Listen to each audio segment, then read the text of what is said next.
Bonjour Jacques Attali. Bonjour. Essayiste, romancier, conseiller d'État, vous êtes fort de 89 publications quand même et vous revenez avec cette fresque inédite qui s'appelle Histoire et avenir des villes aux éditions Flammarion. Et quelquefois, à vous lire, on pourrait croire presque à un roman dystopique. Je sais que vous en affectionnez certains. Je vais lire un petit extrait de ce livre. Nous vivons un instant de pivot où tout peut basculer vers le pire ou vers le meilleur selon la priorité qu'on donnera aux enjeux de l'urbanisme. Et si rien n'est fait d'ici 2050, beaucoup de villes où vivront les 2/3 de l'humanité ne seront plus que des prisons à ciel ouvert, des lieux d'enfer, de non-droit. Une violence extrême sera alors inévitable. En quoi est-ce que la politique urbaine, finalement, c'est un enjeu pour nos démocraties ? Il faut y réfléchir simplement avec quelques chiffres. L'humanité est en train de devenir de plus en plus urbaine. Elle quitte les campagnes. Ça a déjà été le cas en Europe, mais c'est le cas partout à travers le monde. Et en particulier en Afrique, en Inde, où les villes vont devenir gigantesques. On aura des villes de 50 millions d'habitants. On aura une agglomération qui ira de Lagos à Abidjan, qui fera 500 millions d'habitants. C'est invivable. D'autant plus que c'est dans des endroits où l'augmentation du niveau de la mer rendra ça improbable. Et donc, nous sommes concernés parce que ces populations ne l'accepteront pas, bougeront, viendront chez nous, parce qu'on n'aura pas été capable de créer les conditions de vie urbaine chez eux, de vie urbaine décente. Les villes ne doivent pas dépasser 5 millions d'habitants, alors qu'on aura 10 villes de 50 millions d'habitants, des centaines de villes de 10, 20, 30 millions d'habitants. Il faut apprendre à gérer cela, à créer des villes vivables. Vous écrivez d'ailleurs, si nous voulons éviter que les démocraties se réduisent à un affrontement des partis extrêmes, il faudra attacher au plus grande importance à la politique urbaine. Alors on va rentrer, parce que non seulement vous faites un constat oui, parce pardon, je vous interromps là-dessus, parce que ce qui est important de voir, c'est que dans les villes qui se désertifient, c'est en général les partis d'extrême droite qui montent au pouvoir, et dans les villes qui deviennent surpeuplées, c'est plutôt les partis d'extrême gauche qui prennent le pouvoir. Donc on est confronté aux deux extrêmes quand on ne met pas en place les conditions d'une vie vivante et vivable dans les villes moyennes qui sont en train d'être désertifiées, et si on n'évite pas la surpopulation des villes majeures. Alors dans ce livre, vous parlez pas mal des villes aux États-Unis, vous parlez notamment de la ville de New York qui est en train de s'effondrer sous son poids. Je ne sais plus combien de tours Eiffel vous recensez, c'est-à-dire que la ville pèse 75 000 tours Eiffel à New York, c'est énorme. À Manhattan, tout à fait. Donc on voit bien effectivement les enjeux de l'urbanisation, de la bétonisation. Un mot juste sur le président Donald Trump qui vient d'être élu, puisque vous n'avez pas encore énormément commenté cette élection. Il vient de nommer une nouvelle personne, Chris Wright, entrepreneur dans la fracturation hydraulique au secrétariat de l'énergie, dont le slogan est Drill Baby Drill. Qu'est-ce que vous pensez de ces premiers jours ? D'abord, il est pratiquement déjà au pouvoir parce que l'administration actuelle est tétanisée. La seule chose qu'elle fait, c'est de créer les conditions d'une passation de pouvoir démocratique et en même temps d'accélérer les livraisons d'armes à l'Ukraine dans l'hypothèse où M. Trump ferait le contraire. Mais c'est une administration farfelue qui se met en place. Farfelue, avec des gens incompétents ou des fanatiques complotistes. En gros, c'est une administration anti-écologique absolument majeure, pro-Netanyahou, je ne dis pas pro-Israël, parce que pour moi, M. Netanyahou est profondément un ennemi d'Israël, mais ça c'est une autre question. Pro-Netanyahou, anti-paix. Mais en même temps, c'est des gens tellement farfelus, tellement invraisemblables, que le pire est vraisemblable, est possible, probable, mais que le meilleur est possible. Par exemple, on peut parfaitement imaginer qu'ils imposent une paix entre l'Ukraine et la Russie, ce qui explique d'ailleurs l'attaque russe récente hier, parce que s'il y a paix, ou en tout cas armistice, ça sera sur des lignes de frontières qui seront fixées en fonction de l'état des combats, donc chacun essaye de gagner du terrain. Et dans la mesure où au Moyen-Orient, rien n'est possible sans une reconnaissance d'une certaine façon d'un État palestinien, ce que Trump a tout fait pour éviter dans son premier mandat, aujourd'hui il a peut-être compris que sans reconnaissance d'une souveraineté palestinienne, il n'y a pas de paix possible. Donc le plus probable, c'est le pire, mais il ne faut pas exclure une certaine forme de dystopie positive.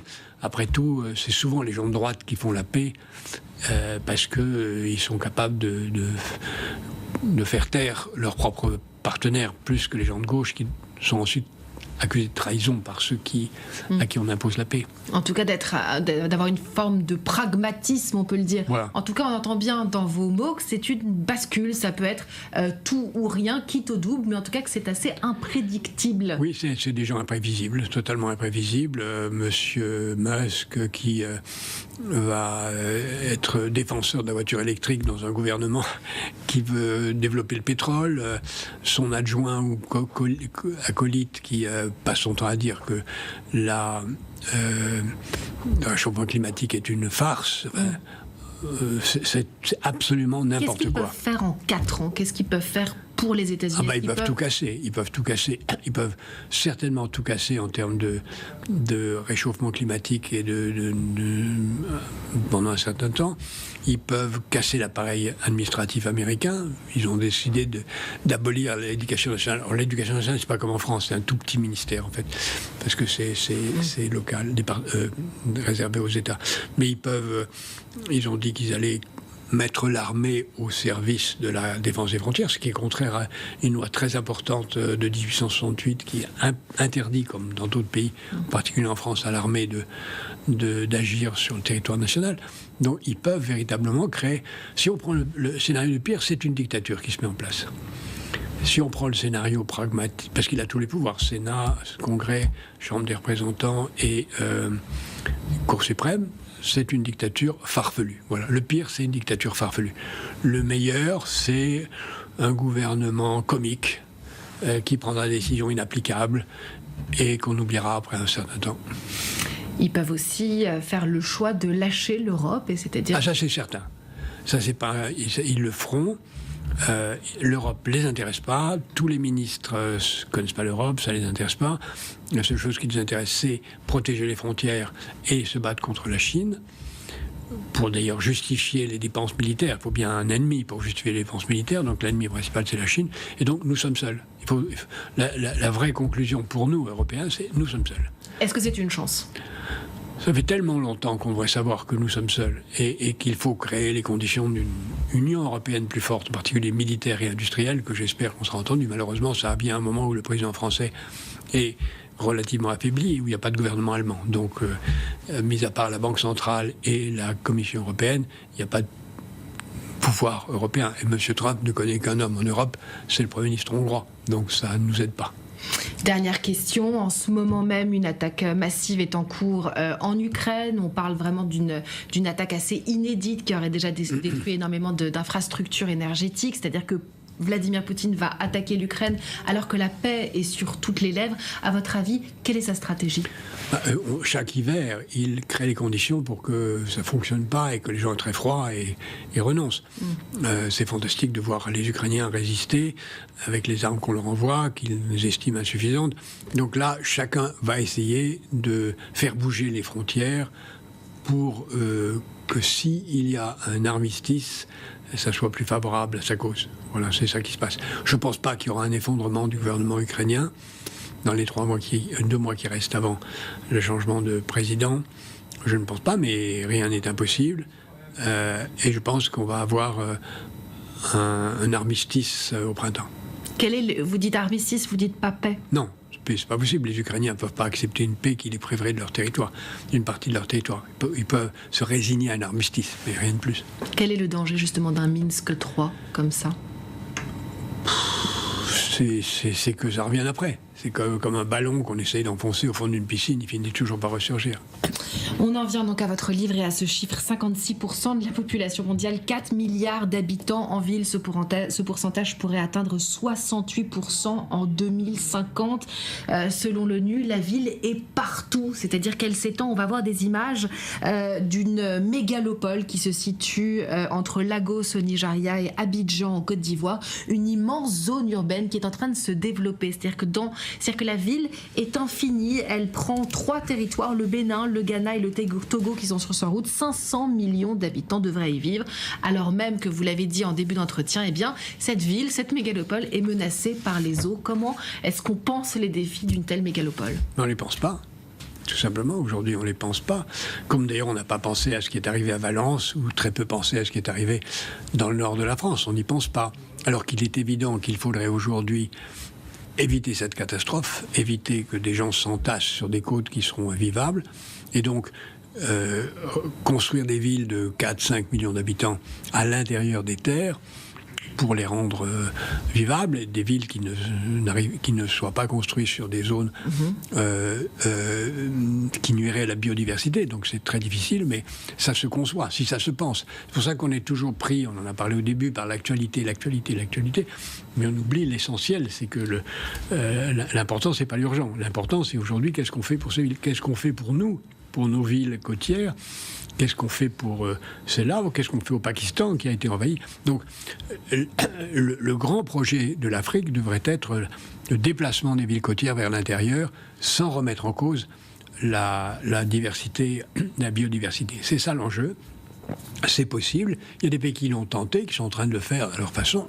C'est ce que vient de tenter, semble-t-il avec succès, mais on n'en sait rien encore, l'Indonésie en déplaçant sa capitale. C'est ce qu'a fait avec des succès très mitigés, puisque plutôt un échec, le Brésil en déplaçant sa capitale à l'intérieur des terres il y a maintenant plus de 60 ans. C'est ce que font plusieurs, ce que fait l'Égypte en déplaçant sa capitale, ce que fait beaucoup de pays, le Myanmar en déplaçant sa capitale. Beaucoup de pays le font surtout pour leur capitale. D'ailleurs, en Côte d'Ivoire, la capitale officiellement est aussi à Yamoussoukro, à l'intérieur des terres, même s'il y a très peu d'habitants qui s'y trouvent, donc qui est une ville aussi nouvelle, ou presque nouvelle. Et donc, c'est possible, mais ça exige des planifications à un moment où on ne parle que de ce qui se passe demain matin. Mais exactement, et il est vrai qu'on ne pense pas ça, et pourtant on le sait. Par exemple, en France, il y a 50 000 logements qui sont menacés par l'érosion, le risque de submersion. Est-ce qu'il faudrait, par exemple, que le gouvernement se détache de ces questions d'actualité vive, incessante, pour déménager dès maintenant ces Français ? Oui, bien sûr, il faudrait ça. Il faudrait ne pas se contenter d'assurances qui remboursent à l'infini, parce que ça se terminera. Quand un risque est certain, il n'est pas assurable. On ne retient pas, quand un risque devient certain, il n'est pas assurable. Pourquoi ? Parce qu'il n'est pas mutualisable.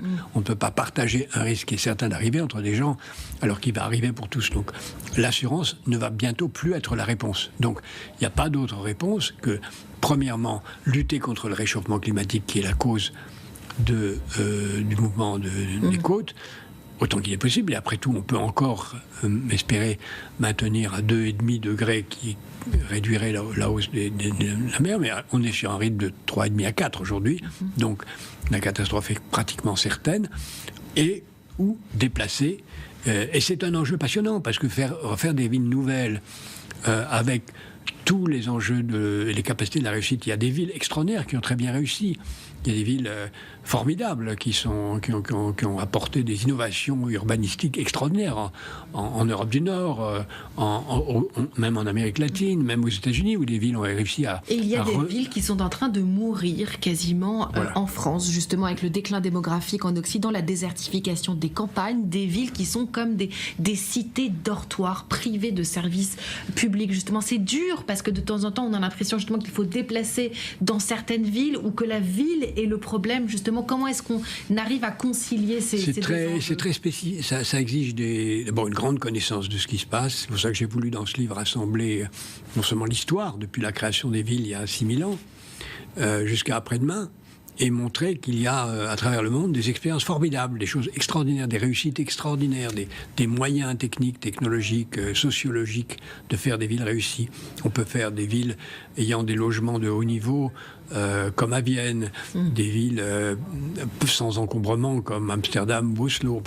Il y a des succès. Des choses à penser. On peut refaire naître une ville qui était en train de mourir. C'est le cas de Medellín, qui était une ville sous la domination de la drogue, qui est en train de renaître, ou Detroit, qui est en train de renaître alors qu'on pensait qu'elle allait mourir. Donc il y a des succès dont on peut se nourrir. Et en France, la diagonale du vide qui a fait le lit du Rassemblement national, pourrait ne pas l'être si on voulait bien y consacrer plus de moyens pour maintenir les services publics à tout prix, pour y attirer des entreprises, pour y attirer des jeunes qui pourraient vouloir y trouver des aventures.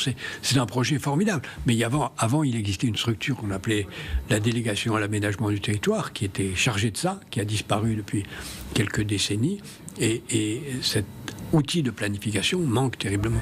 Ce que vous expliquez très bien dans votre livre, c'est qu'on ne peut rien cacher dans une ville. On voit très bien qui est pauvre, qui est riche, s'il y a des quartiers réservés justement à des ultra-riches. Et on voit même maintenant des nouvelles cités s'ouvrir dans le monde, assez futuristes. On va prendre l'exemple par exemple de la ville de Neom, qui est une ville verticale en forme de long mur sur 170 km, 500 mètres de hauteur, qui se retrouve en plein désert au nord de l'Arabie Saoudite et qui est le rêve du prince Mohamed Ben Salman, chantier à 500 milliards avec déjà 20 000 travailleurs étrangers décédés. Vous écrivez dans votre livre, rien ne dit plus que les villes de la démesure et la folie des hommes. Et c'est vrai qu'aujourd'hui, on voit partout dans le monde des villes nouvelles, futuristes s'ouvrir. Alors ce projet a été, à ma connaissance, reconfiguré beaucoup plus petit parce que, évidemment, cette ambition était, semble-t-il, excessive. Et d'ailleurs, j'ai vu dans la presse que le directeur général de ce projet avait été remplacé. Donc il y a une modération ici. Mais en effet, il y a des villes